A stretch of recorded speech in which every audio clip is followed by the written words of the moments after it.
Apakah zakon kabinet yang didominasi oleh kalangan profesional benar-benar akan terwujud di pemerintahan Prabowo Subianto nanti ataukah hanya sekedar gimik politik? Lantas bagaimana tanggapan parpol pengusung dan pendukung Prabowo Gibran? Kita akan bahas lengkapnya bersama Wasekjen Partai Gerindra Andi Wijaya dan pengamat politik Burhanuddin Muhtadi. Selamat malam, Mas Andi, Mas Burhan.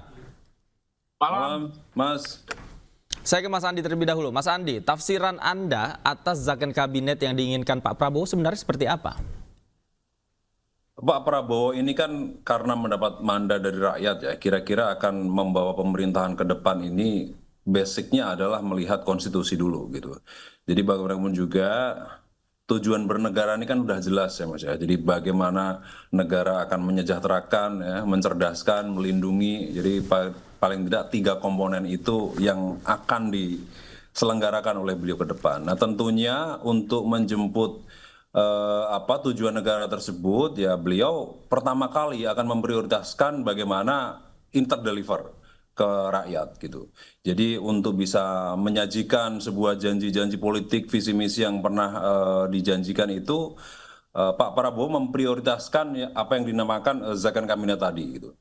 Tapi bukan berarti ini murni profesional ya. Jadi dari berbagai diskusi dengan beberapa kalangan gitu, mungkin yang lebih tepat adalah Pak Prabowo mengkombinasikan antara profesionalisme dan loyalitas.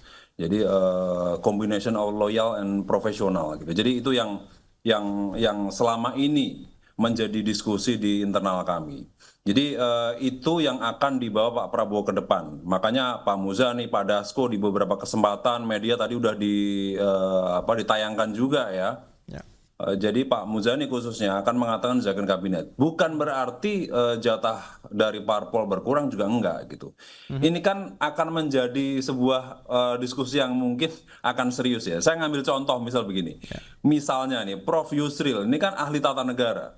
Jadi jangan karena beliau dari partai politik akhirnya dianggap wah jangan karena dari partai politik. Jadi mengurangi tingkat kepakarannya atau tingkat profesionalisme. Jadi itu yang dinamakan tadi Pak Muzani mungkin dalam cuplikan mengatakan ya meskipun begitu bisa diusulkan dari partai politik gitu. Jadi yang dimaksud adalah demikian. Jadi zakon kabinet yang dimaksud adalah bisa saja usulan dari partai politik tapi backbone aktivismenya jadi dia memiliki kepakaran gitu. Nah, ini kan dalam rangka untuk tadi ya, jadi menyajikan sebuah janji kampanye ya, visi misi yang sudah disampaikan di debat maupun dalam visi misi yang diserahkan KPU. Jadi dalam rangka itu, jadi memprioritaskan itu. Jadi kira-kira seperti itu sih, Mas. Oke, Mas Burhan, sebenarnya bagaimana idealnya pembagian antara proporsi yang berasal dari kalangan profesional, kemudian dari partai politik? Apa variabel yang memang menentukan bahwa posisi ini lebih cocok diisi oleh profesional misalnya, Mas Burhan? Sebelum ke situ ya, saya ingin menjelaskan konteks historis ya, penggunaan istilah zakon kabinet. Zakon kabinet atau kabinet ahli itu pertama kali muncul pada masa Soekarno ketika beliau mengalami krisis dukungan politik dari parlemen, kemudian pemerintahan Juanda yang dibentuk oleh Soekarno itu mengangkat menteri-menteri yang berasal dari kelompok profesional non-partai. Jadi kalau kita lihat sejarahnya, zakon kabinet ini tidak berusia lama, hanya 1 tahun lebih sedikit, dan kemudian tumbang karena kekurangan dukungan politik di parlemen.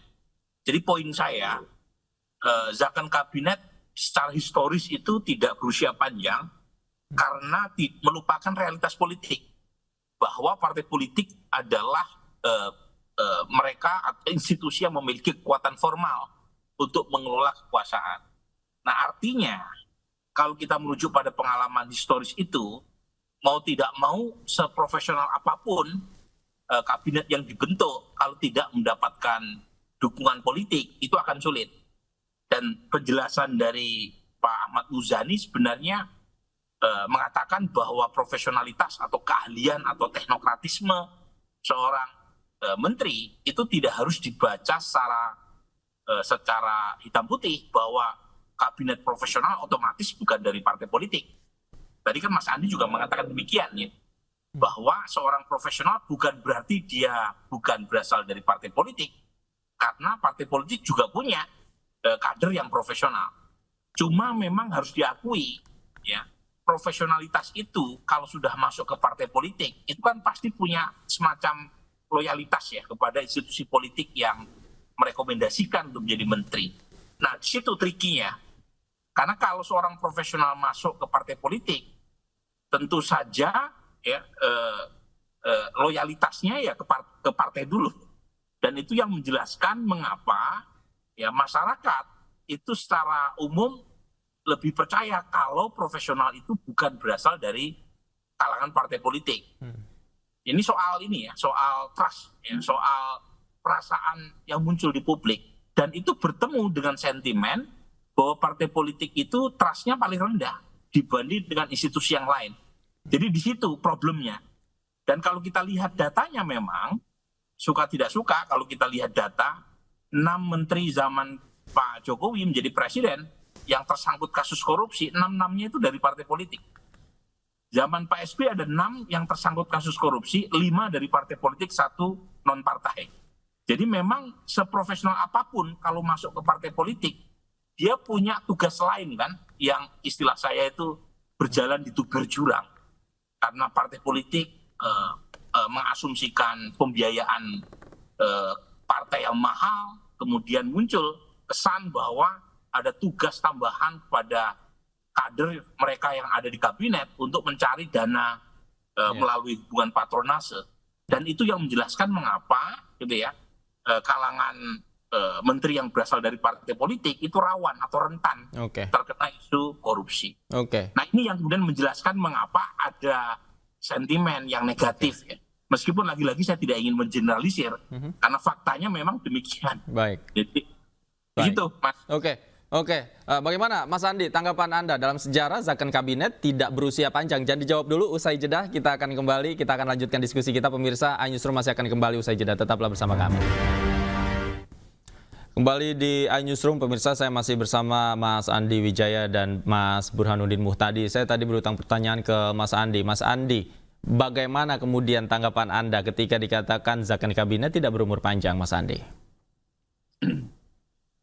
Ya, tadi saya sudah katakan, meskipun zakon kabinet, tapi tidak melepaskan ya keterkaitan partai politik. Artinya bagaimanapun juga dalam sejarahnya belakangan ini, semenjak pemilihan pilpres langsung ini, pasti kan mengkombinasikan ya usulan dari partai politik.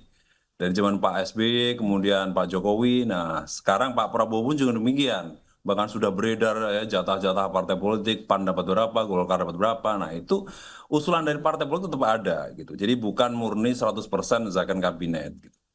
Dan tidak tidak murni gitu ya, yang tadi udah diceritakan oleh Prof Burhan di awal tadi gitu, di masanya Soekarno. Namun demikian meskipun seperti itu ya, jadi zakon kabinet yang dimaksud ini Pak Prabowo pun juga nanti akan memprioritaskan, mendorong ini penuh gitu. Jadi bukan hanya sekedar tawar-menawar dari partai politik ya, karena Pak Prabowo pun juga memahami ya sistem pemerintahan yang presidensial ya. Kita bukan parlementer ya, dengan konfigurasi di parlemen gitu. Jadi bahwa bangunan partai politik pendukung ini adalah bangunan koalisi yang berbasiskan loyalitas, lebih ke sana gitu. Jadi demikian. Kalau misalnya dia profesional tapi Pak Prabowo kenal saja enggak, ya prediksi saya pasti nggak akan dipakai juga gitu. Jadi ini nggak sekedar kenal tapi loyal juga. Kita lihat misalnya kayak PAN yang sudah 3 kali ya dukung di Pilpres ya. Kemudian ya banyak lah ya cerita-cerita yang sudah mungkin sekarang terlihat, misalkan Wamen sekarang yang barusan muncul ya, itu beliau siapa. Jadi lebih seperti itu, Mas. Jadi tetap bangunannya adalah bangunan loyalitas dan profesionalitas. Itu yang melatar belakangi ke depan Pak Prabowo dalam menyusun kabinet. Gitu. Bahwa tadi dikatakan Prof Burhan nggak berumur panjang, iya gitu. Meskipun sebenarnya dalam sejarahnya juga sudah berbeda ya dulu dengan sekarang. Jadi semenjak sekarang ini ada amandemen konstitusi ini tidak mudah untuk menurunkan presiden. Zaman Gus Dur dulu Memo 1, Memo 2, jadi SI1, SI2 selesai gitu, bisa turun. Tapi sekarang kan perjalanannya sangat panjang, Mas. Ya harus paripurna di MPR dulu, kemudian dibawa ke MK, MK bersalah pun masih bisa dibawa ke MPR untuk voting. Jadi nggak mudah untuk turunkan presiden. Ya, jadi sebenarnya ini adalah ruang yang sangat besar sistem pemerintahan presidensil ini untuk presiden berkuasa. Berkuasa dalam tanda kutip adalah dalam sisi yang positif ya. Beliau menjalankan pemerintahan dengan sebenar-benarnya dengan memanfaatkan momentum yang dia miliki untuk menyusun kabinet kerja yang profesional dengan orientasi menjalankan janji-janji kampanye kemarin. Jadi Baik. arahnya ke sana. Oke, Gitu, baik, Mas. Mas Burhan. Jika tadi kesulitannya adalah melepaskan label kemelekatan ya antara profesional yang diusulkan oleh partai politik dengan kepentingan politiknya, bagaimana kemudian meyakinkan publik bahwa pilihan Pak Prabowo ini sesuai dengan bidang dan kemampuan menteri pada posisinya? Kalau saya sih melihat dari hasil ya, jadi ukurannya lebih ke arah sana. Jadi kita berikan semacam benefit of the doubt. Ya. Kalau nama-nama yang dipilih oleh Pak Prabowo tidak memberikan semacam output yang baik dalam bentuk kinerja teknokratik yang bisa dipertanggungjawabkan, saya kira akan muncul semacam masukan dari publik ya, yang tentu saja akan didengar oleh Pak Prabowo setelah beliau dilantik sebagai presiden. Jadi ukurannya jelas gitu lah. Nah, menurut saya begini, Mas. Kembali ke pertanyaan ukuran profesionalitas dan partai politik tadi. Dugaan saya Pak Prabowo mempertimbangkan sentimen publik bahwa kalau misalnya yang ditunjuk adalah kader murni partai dan mendominasi komposisi pos kabinet yang akan dibentuk oleh Pak Prabowo, tentu akan memunculkan aroma yang akan menimbulkan sentimen negatif pada Pak Prabowo karena dianggap sebagai politik dagang sapi, transaksi politik, dan seterusnya. Nah, dugaan saya Pak Prabowo akan mengkombinasikan antara kabinet yang berasal dari kader murni partai dengan menteri yang berlatar belakang profesional tetapi punya afiliasi ke partai tertentu. Jadi di mata publik dia profesional tetapi punya backup politik. Nah, itu mungkin kombinasi yang akan muncul ya. Tentu saja dengan balutan loyalitas, rekam jejak yang diketahui secara baik oleh Pak Prabowo gitu ya. Jadi menteri-menteri profesional yang tidak terlepas dari dukungan politik.